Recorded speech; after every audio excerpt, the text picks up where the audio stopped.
2 strings. So ngayon ay pag-aaralan natin ang isang classic song na pinamagatang Dust in the Wind. Bago tayo magsimula, huwag kalimutan mag-subscribe sa aking channel. Pakiclick na rin po yung bell notification para po lagi kayong updated sa mga guitar tutorial natin. Mayroon po tayong free tablature na madadownload nyo sa baba sa video description.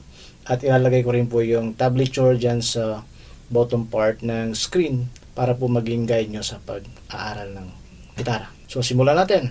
Una, dito tayo sa intro. Ito ay nangangailangan ng plucking, pero madali lang yung plucking na gagawin natin dito, na kung saan gagamitin natin yung ating thumb, index finger, yung middle finger, at saka yung ring finger. So itong apat na ito, so sa pagpa-plucking. Anyway, sa tablature sa baba makikita niyo yung mismong finger positioning. Okay? Una, tumungo tayo sa unang chord, C. So naka-C position. Una mong kakalabitin yung string number 2 at saka yung string number 5 magkasabay. Pagkatapos number 4. Then open sa third string.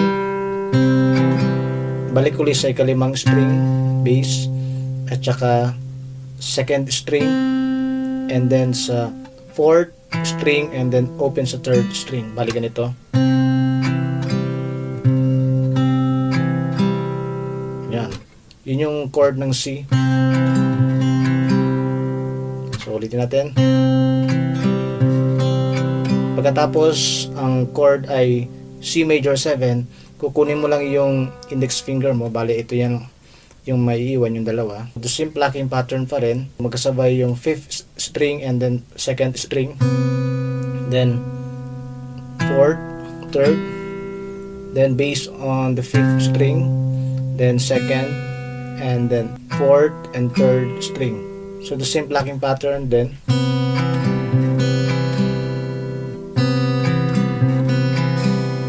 So sa C major 7. Okay, so medyo bilisan natin. And then C add 9. So ganito yung C add 9. Yung pinky nasa 2nd string 3rd fret. Yun lang yung nadagdag natin. So this time the same plucking pattern, string number 5 and 2, then 4, 3, 5, 2, 4, 3. So balik ganito. Ulitin natin.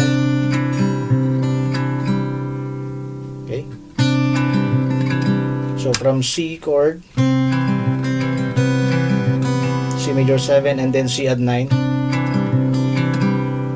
And then balik ulit sa C.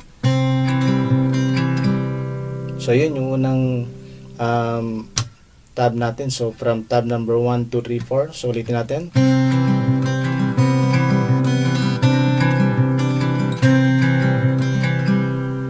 So paulit-ulit lang ng plucking pattern. Pagkatapos nito ay yung sa second bar ng tab nasa A sus 2. Bali ngayon nasa ang gagamitin natin ay ating middle finger at saka yung ring finger nasa 2nd fret ng 4th and 3rd string ganito. So magkasabay the same plucking pattern, 5 and 2 magkasabay, 5 and 2, and then 4, 3, 5, 2, and then 4, 3. Okay, A sus 2 and then A sus 4, yung pinky mo nasa 3rd fret 2nd string. Ito the same plucking pa rin.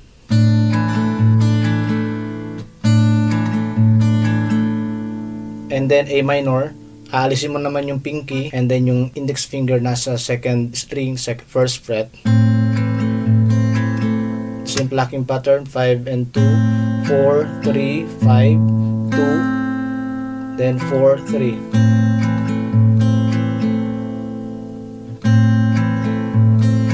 And then balik ulit sa A sus 2. So from A sus 2 to A sus 4, A minor, and A sus 2 again. Ito yun.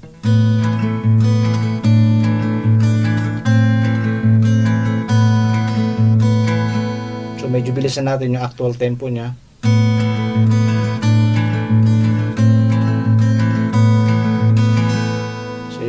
So again, importante magamit natin yung thumb natin, yung index finger, yung middle finger at saka yung ring finger, yung apat nito.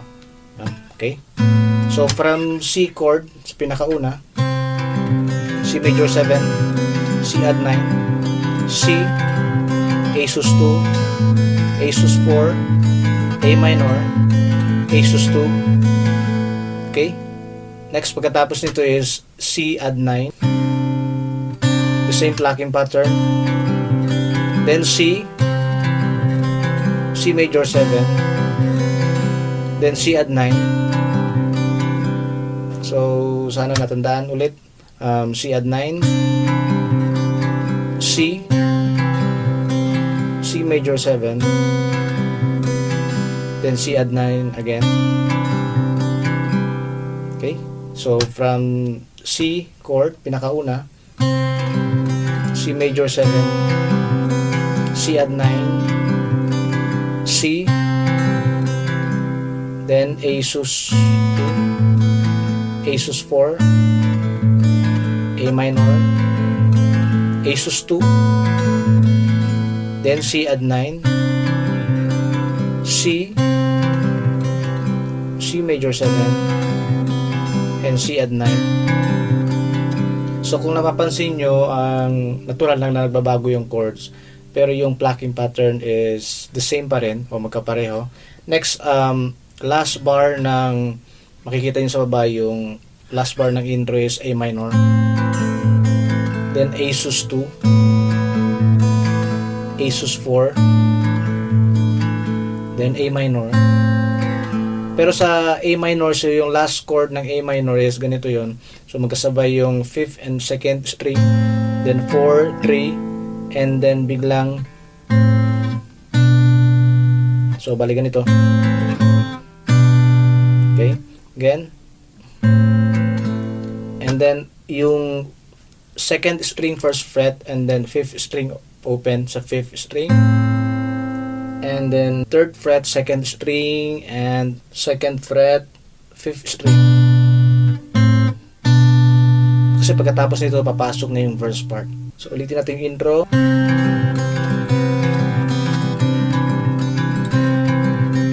Then A sus 2,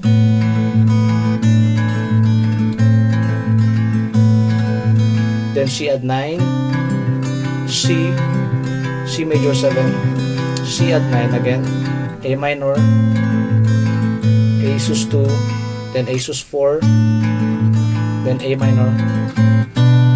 Okay. Okay, pagkatapos nun, tapos na intro, and then papasok na yung verse part. Okay, ngayon sa verse part, bali ang chords natin dyan ay C, G over B, okay, G over B, and then A minor,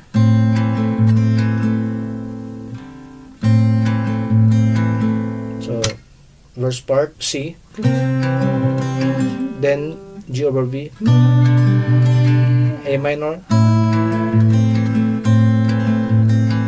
So sa C, the same plucking pattern, then sa G over V, bali ang chords natin na dyan is nasa 5th string 2nd fret, and then 2nd string 3rd fret. So magkasabay, the same plucking pattern pa rin. And then A minor, but at this time ipa-pluck natin yung string number 5 and number 1 magkasabay. And then 4, 3, 5, 2, 4, 3. Then ulitin ulit. So bali dalawang beses. Then G. So balik muna tayo sa C.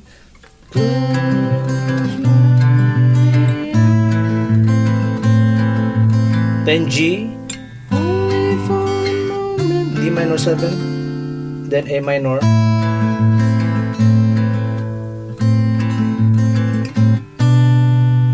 So dito tayo sa G, naka-broken, bali nasa 6th string 3rd fret bass, magkasabay na kakalabitin yung string number 6 and 2, then 4, 3, 6, 2, 4, 3. Okay? Then D minor 7. Bali, nakabar yung first and second string sa first fret, and then third string nasa second fret. So this time, ipa-pluck mo yung string number 1 and 4 magkasabay. And then 3, 2, 4, open, 1, 3, 2. Okay?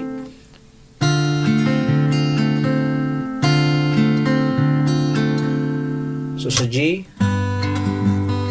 D minor 7, and then A minor. Pero sa A minor natin magkasabay yung 5th and 1st string open, and then 4, 3, 5, and 2, 4, 3. Okay? So simulan natin sa verse part. Sa pinakauna yung C. I close my eyes,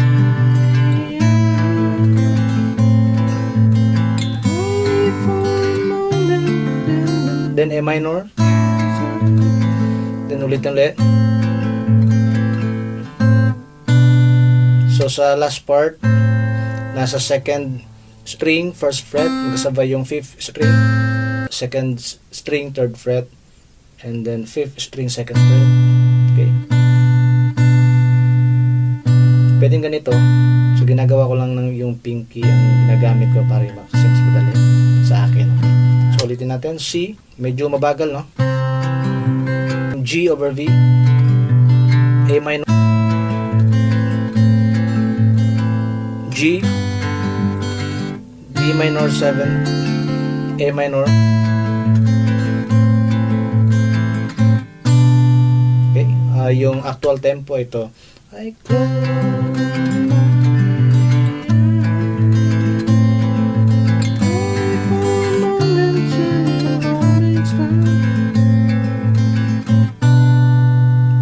pagkatapos nito yung next chords. C, G over V, A minor, G, D minor 7, A minor. Obserbahan natin, medyo parang complicated ang kanta pero madali lang yung plucking pattern, medyo mabilis lang siya. So ulitin natin yung verse part. C, G over V, A minor, G, D minor 7, A minor. So yun yung last part, A minor. So pagkatapos nito ay chorus. Okay, sa chorus part, paparinig ko muna sa inyo. So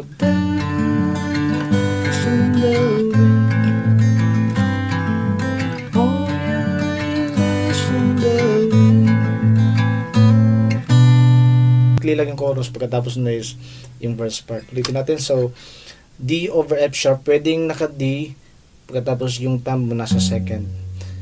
Pero piniprefer ko yung ganito. So nasa 6th string, second fret, and then second string, third fret, and then third string, second fret. So magkasabay yung 6 and 2, then 4, 3, again 6 and 2, 4, 3, 6, 2, 4, 3. Okay? So kung mabilis, then G, then A minor. Pagkatapos ng A minor, yung pinky i-base natin sa G. So magkasabay yung string number 2 and 3, string number 2 and 6. So bali string number 2 and 6, and then 4, 3, 6, 1, 4, 3. Okay, again sa D over F sharp, G, A minor, next ulit D over F sharp, G, A minor. So mayroong hammer on. So sa A minor position, pero yung index finger may hammer on. At first, open yung second string kasabay ng 5th string, then hammer on sa first fret. So ito, yan, okay, then 4, 3, 5, open sa second string, and then 4, 3. So bali ganito. Then ulitin ulit. Then G over V. Okay. So ulitin natin yung chorus part. So D over F sharp, G, A minor, A minor over G, D over F sharp, G, A minor. Okay. So ulitin natin, bagalan natin. So G, A minor, A minor over G, and then D over F sharp, G, A minor. Pero kung sa actual tempo na, medyo mabilis yun, di ba? So ganito.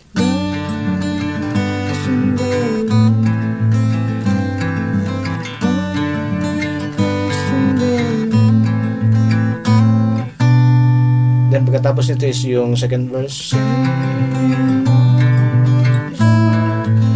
Okay? So, then pagkatapos ng second verse is yung interlude. So sa interlude, dito tayo pupunta. So balikan ito yun.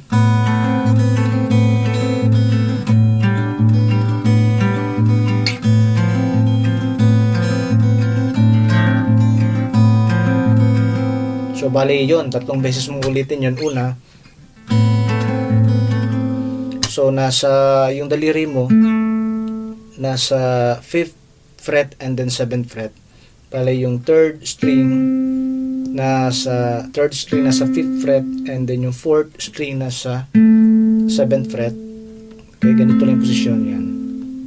But ipa-pluck natin yung string number 5 and 2 open, and then 4, 3 again, magkasabay 4, 3, 5, 2, 4, 3. So the same plucking pattern pa rin ng intro at saka yung mga verse part. And 2 beses ulitin. Then pagkatapos nito is magpapalit ng posisyon. Bali ito naman yung sa 5th fret yung 4th string, and then yung 7th fret nasa 3rd string. Okay? But the same plucking pattern, magkasabay yung 5th and 2nd string. 4, 3, 5, 2, 4, 3. Bali 2 beses. Okay, so yun yung unang bar na nasa baba dyan nakalagay. So ito yun.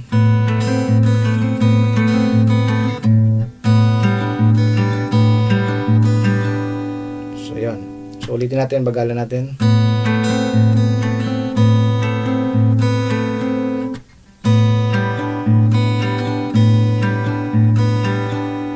And then, ito yung last position.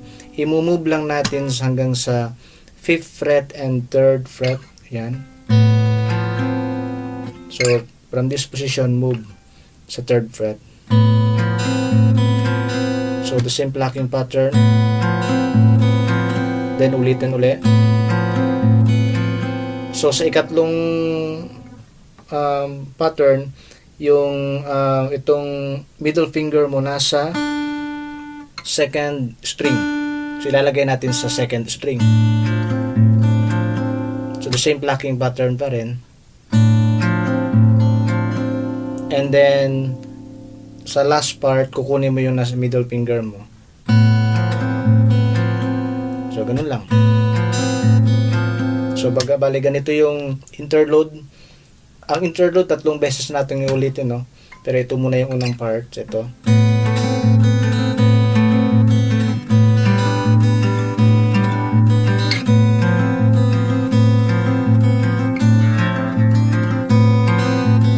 So yun yung unang interlude, and then ulitin ulit.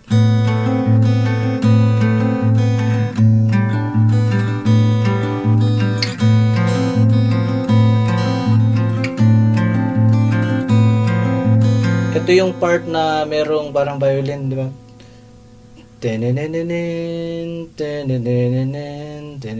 But yung ginagawa natin is yung yung kanyang plucking na accompaniment lang. Okay, ulitin natin.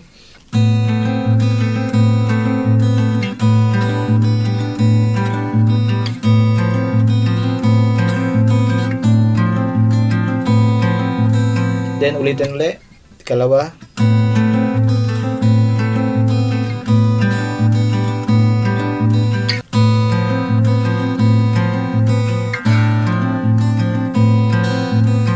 Then, last plucking pattern.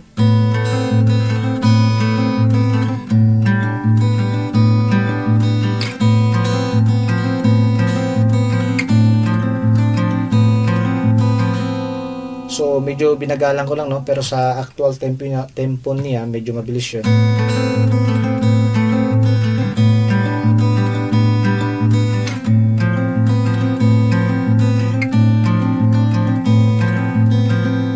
Again, magdadala nito is yung pag-plucking mo ng gitara. So, yun. Pagkatapos ng interlude is balik ulit sa intro.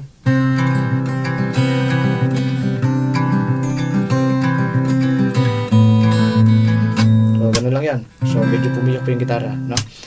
Okay, next, pagkatapos ng interlude, ituturo ko yung last part, yung outro. Okay, tumungo naman tayo ngayon sa outro. Bali, paulit-ulit din ito, 4 chords. Una, A minor.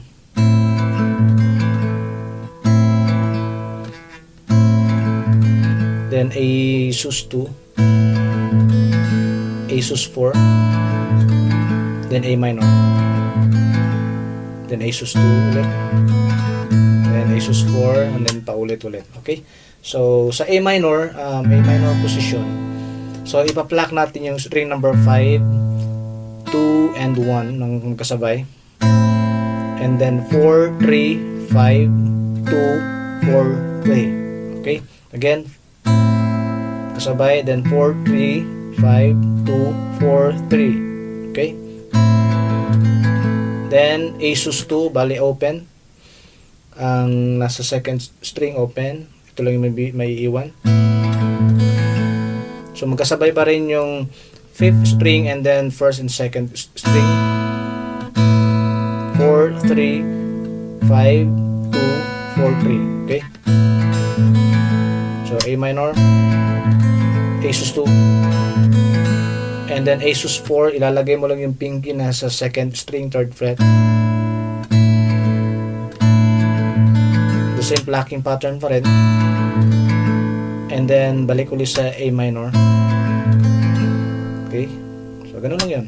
Then, ulitin ulit yung A sus2, A sus4, A minor, A sus2, A sus4, A minor, A sus2, A sus4, A minor, A sus2.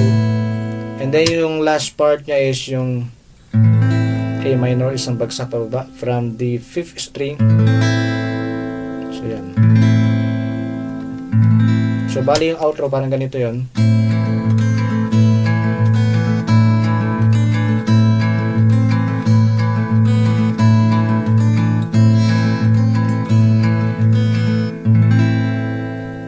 So yun. So again, kung titingnan mabuti, parang complicated siya, pero madali lang yung plucking pattern. Basta kahit sa mga beginner, pag-aralan nyo mabuti magamit yung thumb nyo para magamit sa bass part, at saka yung index finger, middle finger, at saka yung ring finger na magamit nyo sa pag-plucking. Okay, so sana meron kayo natutunan sa simpleng tutorial na ito. Para po sa gusto ng tablature, free tab po tayo. Ginawa po natin ng free tab para po doon sa mga marunong bumasa ng tab. Paki-download nyo lang po sa video description sa baba. Paki-comment na rin po, at saka paki-like po ng video po para lalo po tayong ganahan na gumawa ng mga tutorial. So pwede rin po kayo mag-request kung makakaya po natin po sa panahon. Okay? So yun lang po, salamat po, and then God bless.